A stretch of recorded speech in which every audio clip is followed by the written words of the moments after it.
Hi, 8th grade. We're here again today. I got Mr. Ward again today. Thanks, Mr. Ward.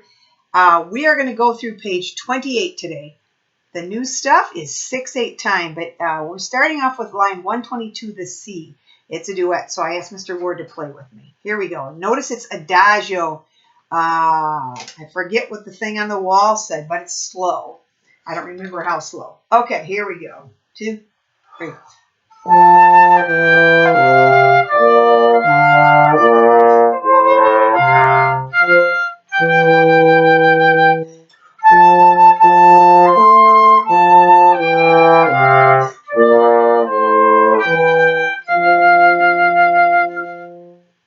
Alrighty, and thanks, Mr. Word. I'm going to hit pause for a second. He's going to go. Okay, we're back. You'll notice 122, so that's in 3/8 time still. And because it was marked adagio, it also says 3 beats per measure, so nice and slow. That's how we played it.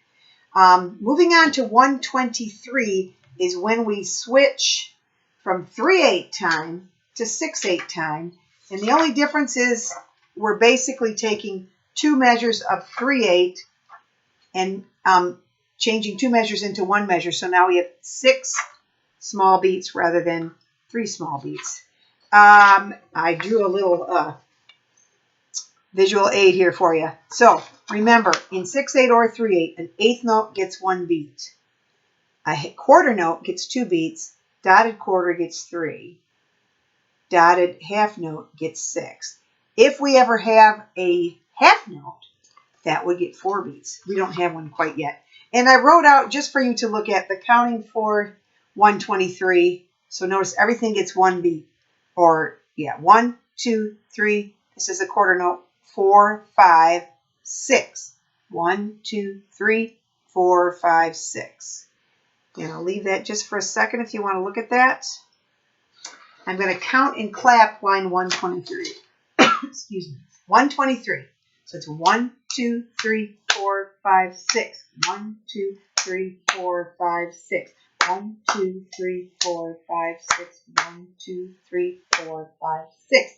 1, 2, 3, 4, 5, 6. 1, 2, 3, 4, 5, 6. 1, 2, 3, 4, 5, 6. 1, 2, 3, 4, 5, 6. Now, as usual, the counting on 123 is the same as 124 right after it. I'm going to play that. This is basically I's the boy that builds the boat. Here we go, 124. And I'll go not super fast.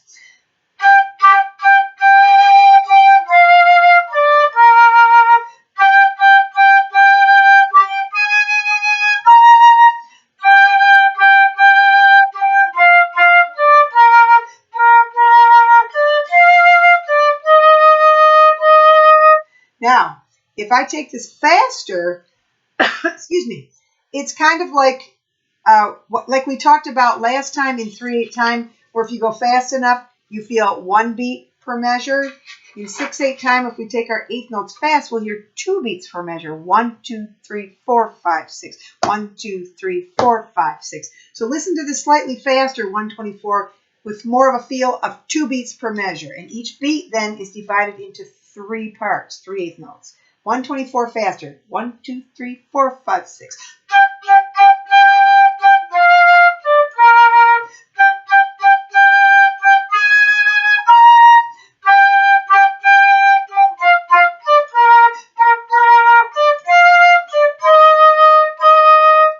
All right, that's how that goes. Again, if you've got the CD or if the IPS is working for you, you could listen to that one.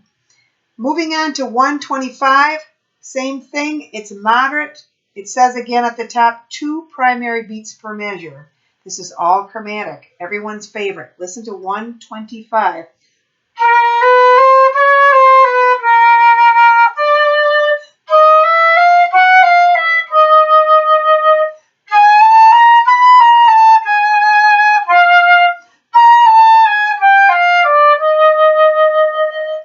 Okay, I could repeat that. I'll play more of the dynamics this time. Here we go again.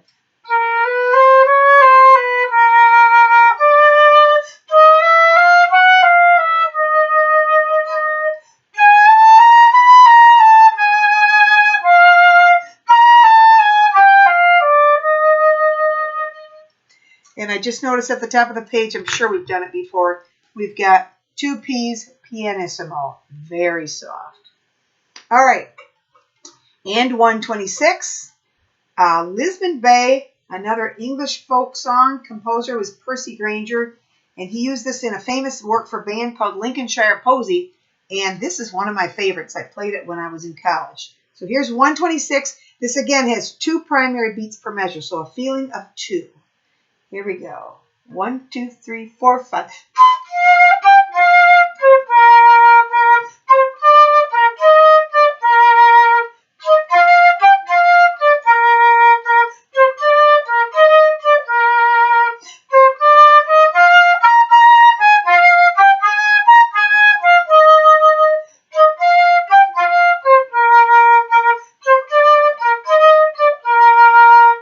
So that's an introduction to 6/8 time. There are some 6/8 full band pieces at the end of the book. I'm looking. Oh yeah, page 36. We've got the Washington Post March by John Philip Sousa. That's a good 6/8 time piece that you could practice. I'm going to play just the beginning of this. So again, this is page 36, Washington Post. You might recognize this.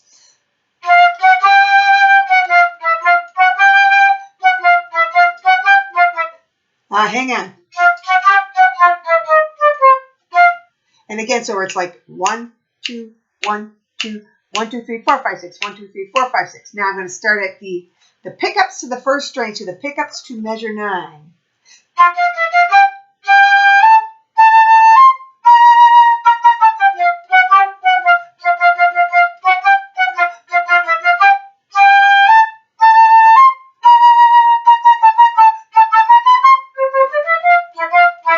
And on and on and on. Hopefully you recognize it. Actually, I could play the second string. I'm going to start at line or measure 26. It's called the second string.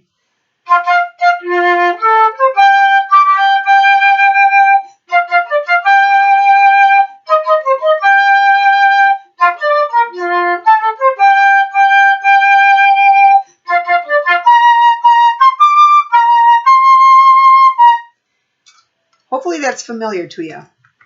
All right, back to page 28. The only thing left on this page, we've got a private lesson for your instrument only. Since I'm holding a flute, I'm going to play it first. Flutes, we've got low C. That's pretty much you're covering all your keys. So it's your, look at your foot joint. If you have 3 keys, we're covering 2 of them. If you only have 2 like me, this is your low C. I'm using the roller next to this key. So let me play line 127. Actually, I'll do line A first. There is no C in A.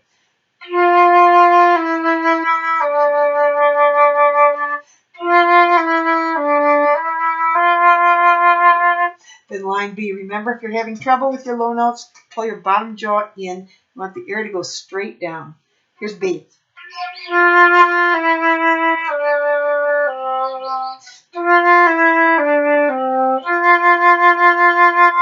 And you'll notice it also says the E flat key, which is this, your normal pinky key, is not needed on notes with the asterisk so that you don't have to slide in between pinky keys. All right, now clarinets. I've been practicing this for you guys. So we've got low E with the right hand down here in, I believe, I might make a mistake when I play F sharp, G sharp. I always think of this as E flat on the flute. This is how I play it. Here's line A clarinets. So I'll stand up so you can hopefully see my fingers.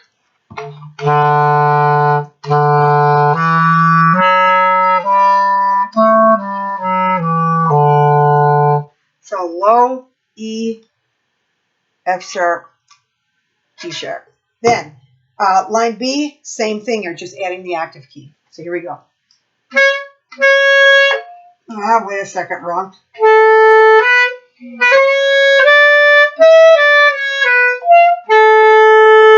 All right, while I'm on clarinets, way back in the fall, I think we had our playing test on line 59, page 1359, and everyone was complaining about the high notes. I've been practicing clarinets. Hopefully I'll do good. 59.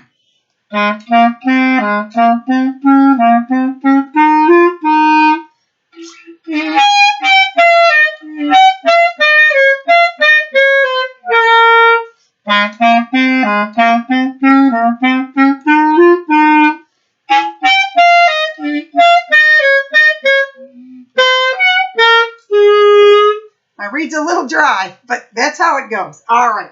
I sounded better before, gotta say. The rest of you, brass, chromatic scale. Just make sure that you guys can play the chromatic scale.